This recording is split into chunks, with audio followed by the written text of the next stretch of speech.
Sí. Ok, muchachos, por favor, pongan atención a la clase. Hoy día vamos a hablar de enfermedad diverticular del colon. Para hablar de las características generales, es bueno empezar diciendo que la enfermedad diverticular del colon tiene una alta prevalencia en países occidentales y obviamente está relacionado mucho, de una manera muy directa con la dieta. En estos países occidentales el 70% se presenta en mayores de 80 años, o sea, prácticamente todos los mayores de 80 años van a tener divertículos en el colon. Tiene muy baja prevalencia en países en vías de desarrollo, pero de una manera grosera podemos decir que el riesgo de padecer aumenta con la edad. Además, su incidencia aumenta en forma lineal después de los 20 años, o sea, a partir de hasta los 20 años no existe enfermedad diverticular y poco a poco empieza a desarrollarse.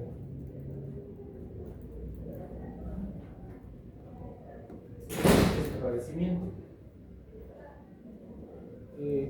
Esta gráfica muestra un poco el curso evolutivo que va a tener la enfermedad diverticular. Y si bien por lo menos un cuarto son asintomáticos, 25% se complicarán con la complicación más importante, que es la diverticulitis, es decir, la inflamación del divertículo. Y de estos que llegan a la diverticulitis, van a presentar 15% abscesos, fístulas o perforaciones, además de que 25% van a presentar síntomas crónicos como dolor, malestar, dolores abdominales. Y obviamente el costo que involucra para el manejo de la enfermedad diverticular del colon en los Estados Unidos es altísimo, 5.5 billones de dólares. La afectación es igual en ambos géneros, sin ningún tipo de diferencia. Nosotros conocemos como divertículo de colon a la presencia de unas saculaciones de 0,5 a 1 centímetro de tamaño, localizados entre la tenia mesentérica y las tenias antimesentéricas. O sea, esa es la localización más importante. Afecta casi siempre al sigmoides en el 95% en poblaciones occidentales. Y como les he mencionado en la anterior diapositiva, considera un espectro clínico que va desde ser asintomático hasta peritonitis fecal con compromiso vital, porque cuando se perfora el colon, obviamente va a llevar a la peritonitis fecal y los cuadros mucho más aterrados. Si uno o más divertículos se inflaman, se conoce como diverticulitis y se disemina la infección a sitios adyacentes o menos frecuentemente a distancia, inclusive abscesos hepáticos. Es decir, a partir de un divertículo perforado, puede llegar a través de la vena mesentérica inferior hacia la vena porta, producir pileflebitis y de ahí producir abscesos hepáticos. Eso no es infrecuente, hemos visto muchos casos. También los divertículos pueden sangrar, y esta es la segunda complicación de los divertículos, ya que aparecen en sitios que contienen vasos intramurales, las vasas rectas. Por lo tanto, esas básicamente podrían ser las dos o son las complicaciones más importantes. Cuando analizamos de cuáles son las etiologías probables, la más importante de lejos es la dieta. Una dieta deficiente en fibra produce movimientos intestinales más pequeños e intensos y la generación de presiones mucho más elevadas, o sea, hay una diferencia de gradiente de presión entre el contenido y el continente. Por lo tanto, la fuerza contráctil se transmite a la pared del colon en vez de al contenido de la luz produciendo herniación de la mucosa. O sea, en otras palabras, es el mismo efecto que vemos en un globo cuando es apretado, un globo de esos largos, se aprieta y le sale un chichón a un lado, ¿sí? Por lo tanto, es una diferencia de gradiente de presión. Esa es la razón por la que los vegetarianos que consumen mucha más fibra tienen aproximadamente el 30% menos de enfermedad diverticular que la población occidental que está acostumbrada a comer comida chatarra. Además, dentro de las dietas se menciona a dietas proinflamatorias. En realidad, obviamente, es la carne, ¿sí? Hay algunos otros factores como relacionados con los estilos de vida, los factores de riesgo relacionados con los estilos de vida. Y básicamente algunos hábitos como el tabaco, la obesidad, la hiperlipidemia y el alto consumo en carnes rojas son factores que coadyuvan a la presencia de enfermedad diverticular. Por el otro lado, dietas vigorosas en fibra y ejercicio son factores protectores contra la diverticulitis y el sangrado diverticular. Además, hay que decir que en la enfermedad diverticular, el consumo de AINES aumenta la probabilidad de enfermedad diverticular por reducción de las prostaglandinas, porque ese es el mecanismo, y reducción de la agregación plaquetaria.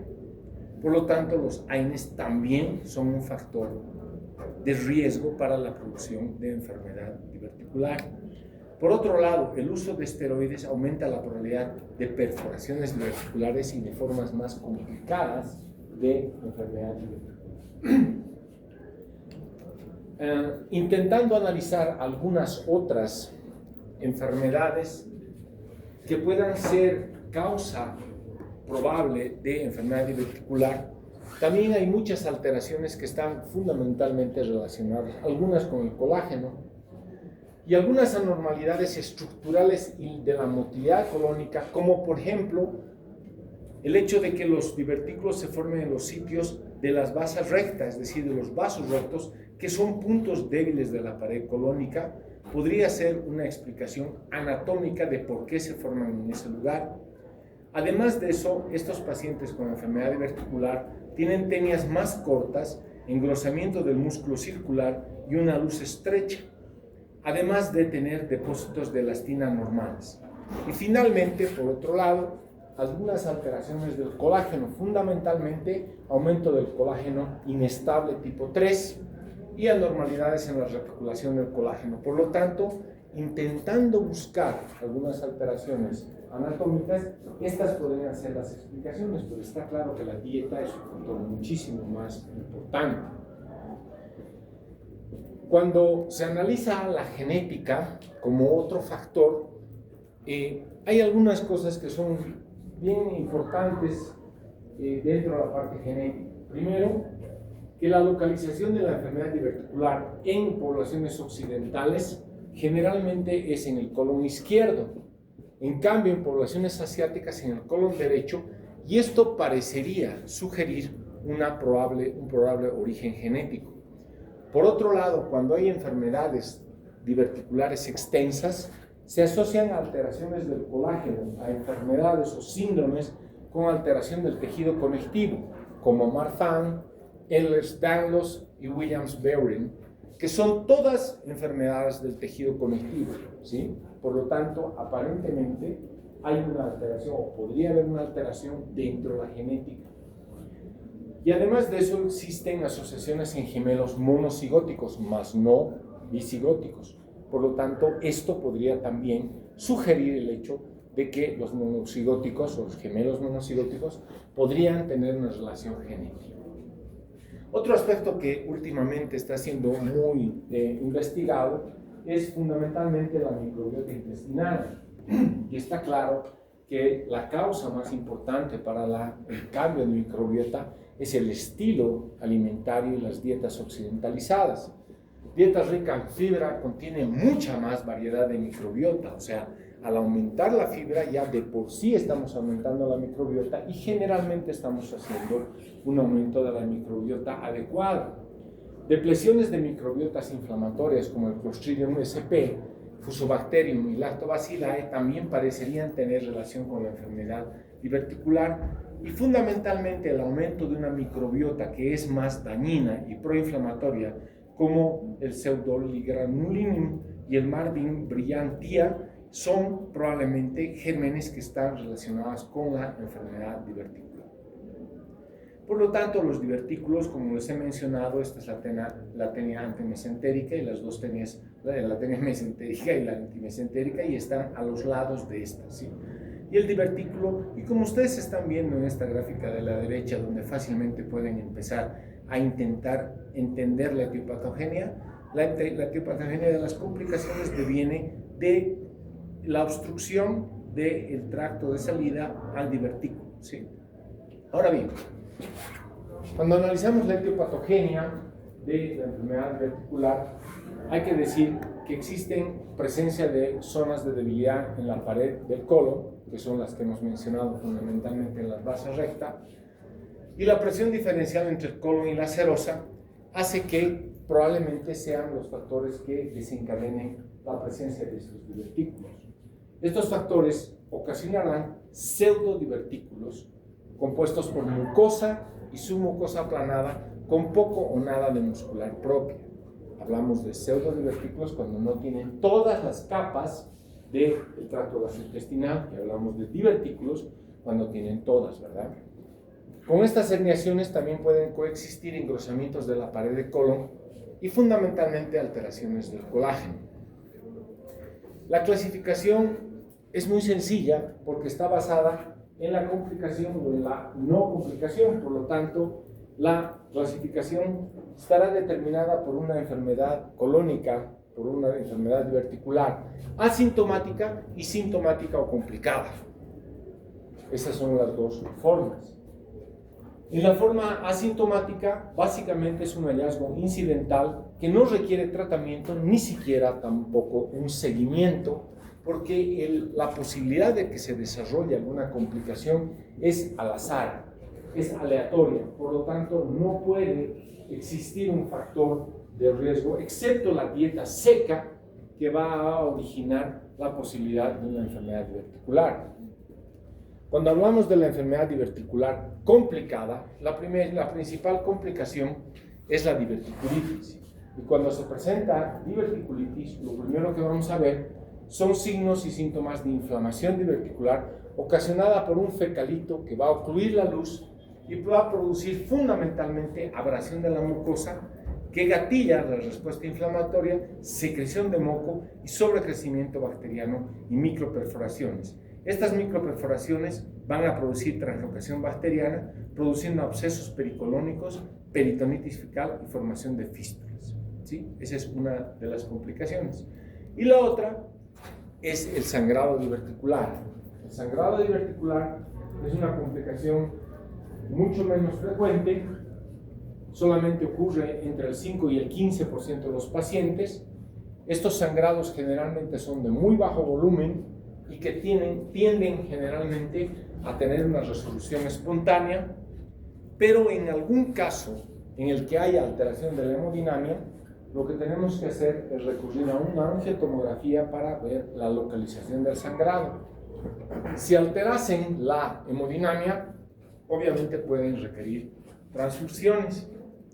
Y la forma de hacer diagnóstico fundamentalmente es a través de la colonoscopía, donde se localiza el sangrado e inclusive puede ser terapéutico. Es muy raro que sea un sangrado activo masivo, pero si este es cataclísmico se puede hacer una arteriografía, embolización o inclusive si llegara a una cirugía. ¿Cuáles son los medios de diagnóstico? Aquí solamente he puesto los medios de diagnóstico mucho más importantes y cuál es la relevancia en cada uno de ellos. El colon contrastado es económico, seguro, pero puede presentar el inconveniente de la extravasación, es decir, si nosotros metemos contraste varitado al colon, puede salir ese contraste hacia una perforación y por ende dar mucha más complicación. La tomografía aporta datos extramurales, que esto es muy importante, además de que hace una evaluación de todo el abdomen para ver si es que existen localizaciones en diferentes niveles o abscesos o colecciones o inclusive fístulas. Tiene posibilidades terapéuticas en caso de que se requiera un angiotac, no proporciona datos sobre la mucosa. Y finalmente, la endoscopía, que es un estudio donde sí evalúa la mucosa, también permite la posibilidad de realización de biopsias, pero existe un riesgo aumentado de perforaciones y algunas veces pueden no alcanzarse los segmentos, fundamentalmente cuando los divertículos son mucho más distales. Además de eso, la tomografía es muy útil en pacientes con diverticulitis, es decir, cuando hay inflamación, cuando hay complicación, y además va a definir el proceso de base, o sea, con certeza nos va a dar el diagnóstico, nos va a decir esta es una enfermedad diverticular complicada o no. De acuerdo a esta tomografía vamos a poder después estratificarla. Define las alteraciones extracolónicas, es decir, si hay colecciones líquidas, abscesos, presencia de aire luminal, extraluminal o fístulas. Tiene una sensibilidad bastante alta, además de que va a permitir la visualización, la valoración de los otros órganos intraperitoneales. Esta es una imagen de colon contrastado, donde ustedes pueden ver miles de divertículos a lo largo de todo, fundamentalmente del colon izquierdo. Y endoscópicamente lo que se ve son los divertículos que son inequívocamente visibles, ¿sí? Cuando hablamos de las complicaciones, se supone que la principal manifestación obviamente va a ser un dolor abdominal. El dolor abdominal va a estar localizado en el cuadrante inferior izquierdo, además de que si existe, dependiendo del estadio en el que está el divertículo, pueden haber datos de irritación peritoneal, puede haber fiebre, va a haber fiebre, la motilidad intestinal va a ser irregular, es decir, el paciente va a tener alteración en la deposición, síntomas urinarios variables, diarrea y constipación con tenesmo rectal, o sea, el paciente va a tener ganas de defecar, pero no va a poder defecar, y puede presentarse cualquiera de los extremos, o la diarrea o la constipación. Cuando hay una hemorragia diverticular, como hemos dicho, esta es muy limitada, es un sangrado mínimo, es un sangrado poco manifiesto, pero que es el responsable del 40% de todos los sangrados colónicos. Se presenta en personas mayores con patologías asociadas con hipertensión y arteriosclerosis, además de que, pese a que los divertículos están en el sigmoide, el sangrado generalmente es del colon ascendente, y es una característica muy importante, porque los sangrados son generalmente del lado derecho. Como habíamos mencionado, el uso de AINES puede aumentar su frecuencia en relación al sangrado, específicamente, si bien además pueden ser causa de la etiopatogenia de la enfermedad diverticular, en el sangrado tienen una explicación un poco mayor. Inmediatamente después de que hay una diverticulitis, el siguiente paso es la formación de un absceso pericolónico. Y una diverticulitis puede complicarse con absceso en 10 hasta el 68%, o sea, en un porcentaje bajo hasta un porcentaje muy alto. Y se presenta como una masa inflamatoria adyacente al colon que puede evolucionar hacia un absceso. Generalmente siempre se inicia en el mesosigmoide, luego de estar localizado, crece hacia la pelvis o sitios distantes o abscesos hepáticos, con la fisiopatología de los abscesos hepáticos que ya se las he mencionado a través de la pileflebitis. En caso de fístulas, estas tienen algunas características en su formación. En primer lugar, a veces los abscesos van a conducir a la formación de fístulas al abrirse a vísceras adyacentes. Recordemos que es una fístula, es la comunicación anormal entre dos superficies epiteliadas, por lo tanto van a ser fístulas internas desde el punto de vista de la clasificación. Las más frecuentes son colovesicales en los varones, y esta es una cosa que justificaría la clínica urinaria que les he mencionado. Además pueden dar, de los síntomas urinarios, pueden dar neumaturia y fecaluria, que son aspectos muy complicados de las fístulas colovesicales.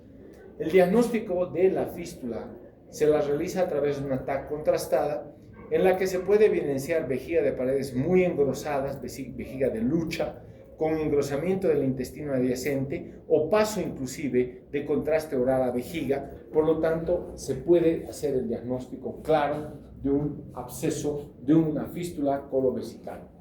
En mujeres histerectomizadas, la clínica puede ser de infecciones vaginales porque pueden abrirse a otras localizaciones, como en este caso la vagina.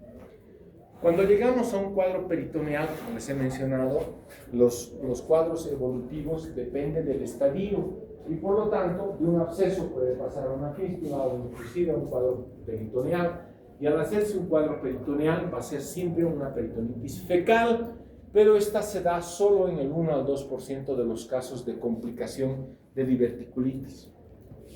Siempre se van a dar por ruptura de un absceso, ¿sí? Es mucho más frecuente en pacientes inmunodeprimidos y además la clínica va a ser muy parecida a el cuadro de enfermedad diverticular complicada con dolor abdominal localizado en el cuadrante inferior izquierdo. Además de eso, como ya tenemos un cuadro peritoneal, se van a asociar datos de irritación peritoneal. La radiografía simple puede mostrar aire libre, aunque es bastante raro, pero generalmente las cantidades de aire que se eliminan son muy pocas y por lo tanto, inclusive en una radiografía en decúbito lateral puede ser más fácil, lateral izquierdo, puede ser más fácil para poder diagnosticar aire, o sea, neumoperitoneo chico. Pero obviamente tenemos que, siguiendo el protocolo, hacer una AP con paciente en bipedestación. Y en la tomografía claramente se puede ver aire o líquido libre cerca del divertículo que va a hacer la confirmación de un cuadro peritoneal. Por otro lado, también puede, como manifestación clínica, puede dar obstrucción intestinal, pero la enfermedad diverticular solo es responsable del 10% de obstrucciones intestinales. Y el mecanismo está determinado por un engrosamiento y fibrosis circunferencial del colon, angulación del colon por la fístula, ¿sí? Adherencias a la pared lateral de la pelvis. Por lo tanto, hay una obstrucción intestinal mecánica secundaria a las bridas y secundaria a la complicación.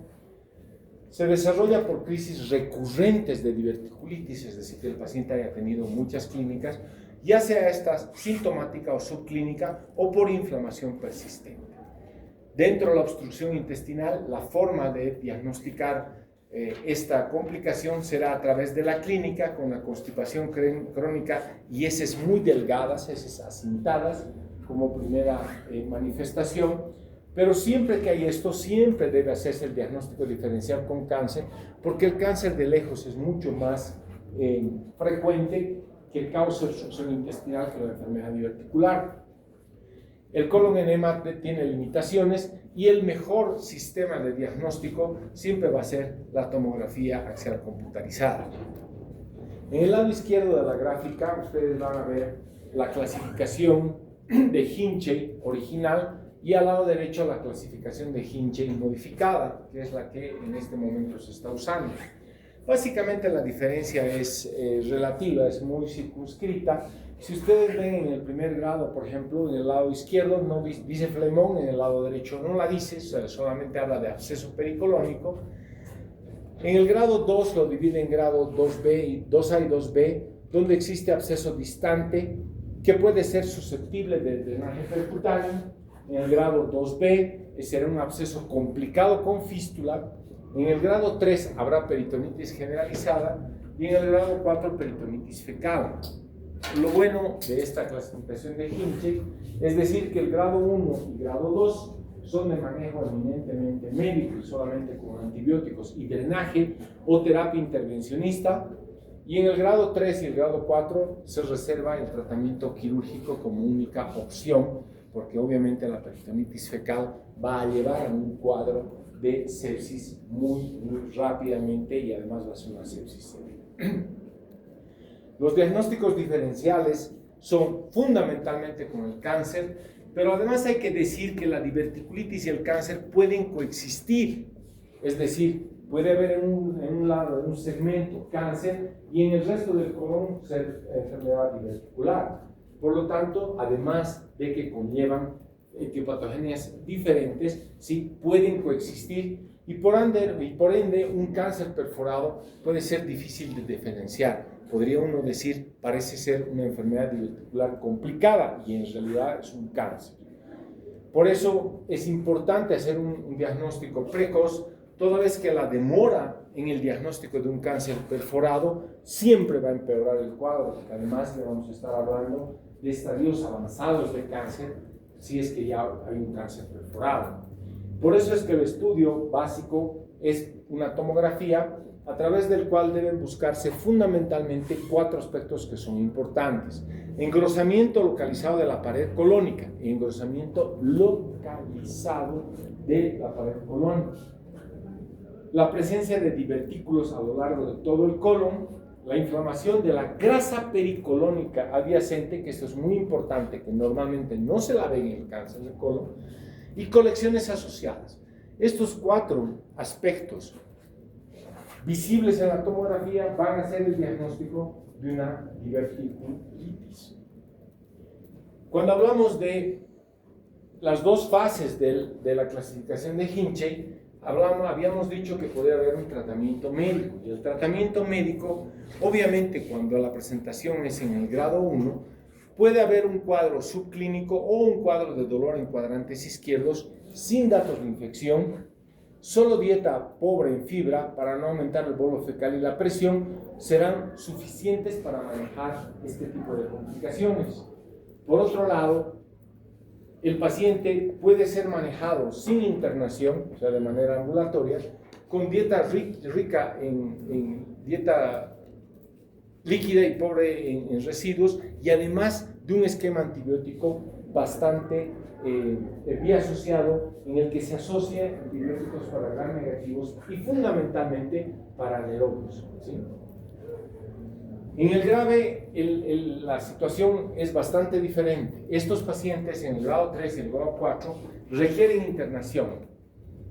Luego de haber hecho un NPO, los líquidos parenterales, obviamente dependiendo de la condición del paciente, pero siempre el paciente va a quedar sin alimentación oral y va a empezarse antibióticos, por lo menos durante 10 a 14 días.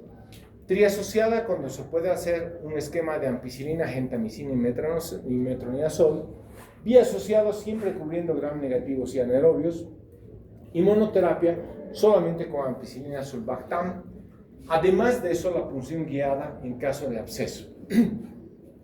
El manejo quirúrgico podría ser programado una vez de que el paciente haya salido del evento agudo, ¿sí? Si es que nos permite la resolución de la enfermedad diverticular.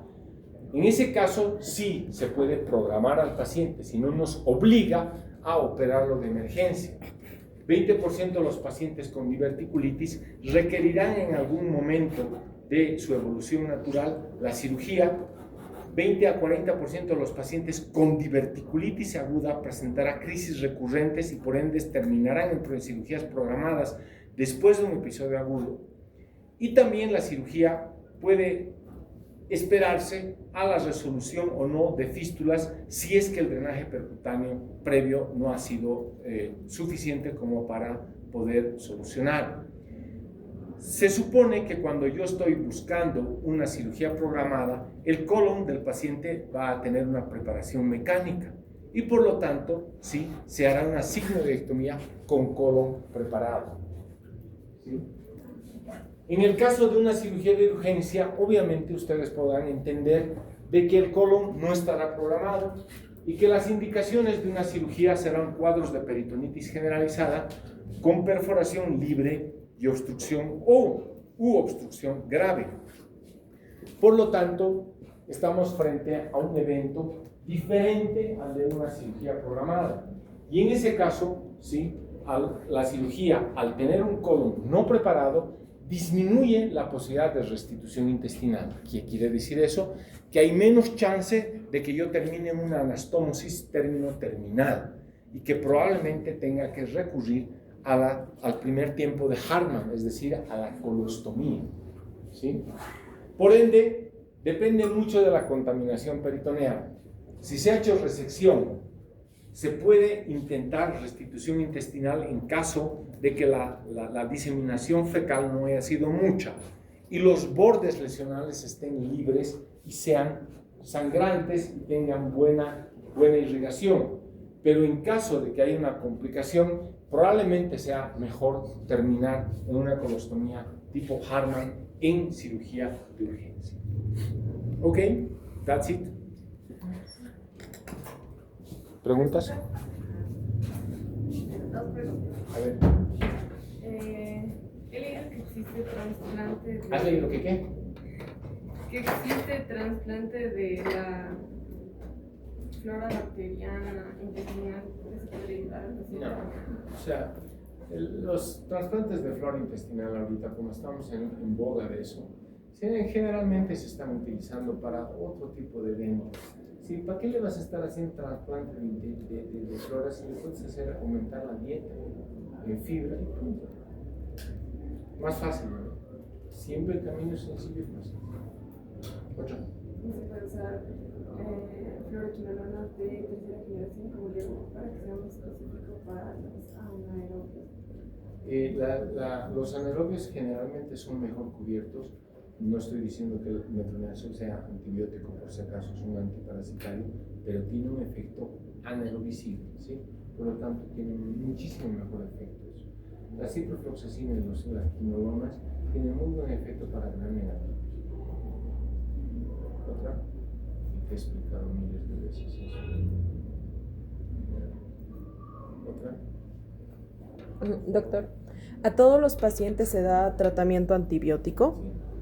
Sí. ¿Y hay alguna forma de hacer alguna profilaxis para las infecciones? Para nada, porque tú no vas a saber cuándo se va a perforar el paciente. O sea, tú no puedes empezar el antibiótico porque vas a perder el tiempo, no vas a saber cuándo se va a perforar ese paciente. Ese paciente se va a perforar cuando por azar y porque las heces sean secas, un fecalito va a obstruir la luz, parecido a lo que sucede en el apéndice. ¿Sí? Pero el apéndice es una estructura mucho más sólida que llega a isquemia. En este caso es una estructura muy delgadita y se perfora aquí.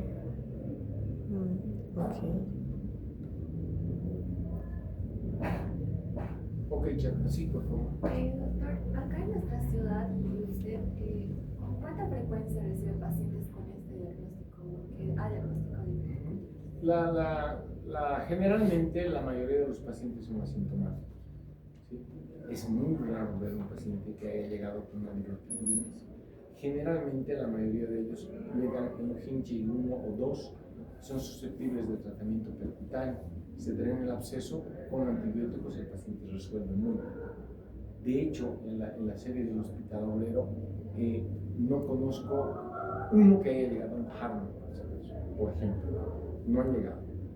¿Sí? O sea, la enfermedad diverticular realmente no es frecuente. Todavía nosotros guardamos una dieta con alta fibra, ¿sí? Pese a la diferencia de que estamos occidentalizándonos más, estamos empezando a comer comida más chatarra, ¿sí? Pero no tenemos tanta frecuencia. Ok, muchas gracias. Gracias.